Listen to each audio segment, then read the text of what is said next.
আসসালামু আলাইকুম প্রিয় দর্শক, আশা করি আপনারা ভালো আছেন।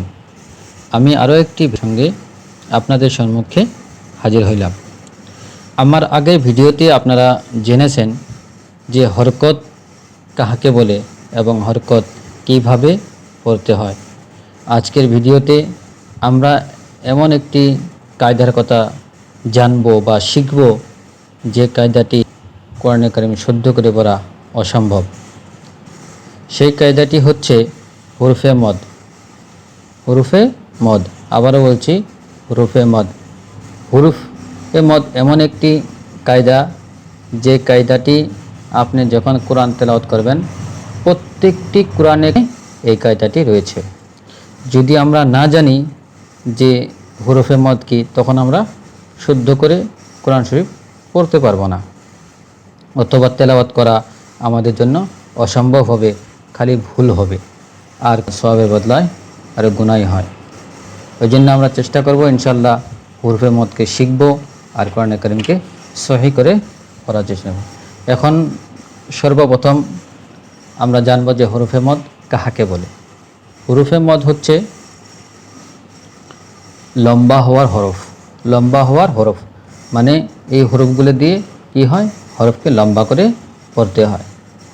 হুরুফে মদ কয়টি এবং কী কী? হুরুফে মদ হচ্ছে তিনটি, আর হচ্ছে আলিফ, ওয়াও, ইয়া। আলিফ, ওয়াও, ইয়া, মনে রাখবেন। আলিফ, ওয়াও, ইয়া, এই তিনটি হচ্ছে হুরুফে মদ। আলিফ, ইয়া, ওয়াও, এই তিনটি জিনিস খালি খালি লম্বা হবে না।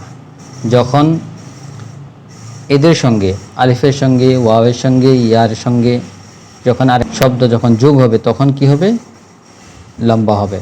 যেরকম আমরা হরকতের মধ্যে পড়েছিলাম বা জবর বা, বাজের বি, বা পেশ বু, ঠিক এরকমই বার সঙ্গে যখন আলিফ লাগবে, আলিফের আগে মানে বোঝা যায় আলিফ সাকিন আগে, আলিফ সাকিনের আগে যখন জবর হবে তখন লম্বা করে পড়তে হবে। ইয়া সাকিনের আগে যখন জের হবে তখন লম্বা করে পড়তে হবে। ওয়াও সাকিনের আগে যখন পেশ হবে তখন লম্বা করে পড়তে হবে। যেরকমভাবে উদাহরণস্বরূপ দেখেন, বা আলিফ জবর বা, বা ইয়াজের ই, বা ওয়াও পেশ বু। কিন্তু আমরা যখন হরকত পড়েছিলাম ঠিক এইভাবে পড়িনি। তখন কি বলেছিলাম? বা জবর বা, বাজের বি, বা পেশ বু, এরকম তাড়াতাড়ি পড়েছিলাম। কিন্তু বা জবরের সঙ্গে যখন আলিফ লাগবে তখন লম্বা করে পড়তে হবে। ঠিক বা জেরের সঙ্গে যখন ইয়াদ যোগ হবে তখন লম্বা করে পড়তে হবে। ঠিক সেরকমই বা পেশের সঙ্গে যখন যোগ হবে তখন লম্বা করে কোরআন শরীফকে যদি এরকম লম্বা করে পড়তেই হবে। কতখানি লম্বা করবেন? এক আলিফ বরাবর লম্বা করতেই হবে আপনাকে। লম্বা করে না পড়লে কোরআন তো হবে না।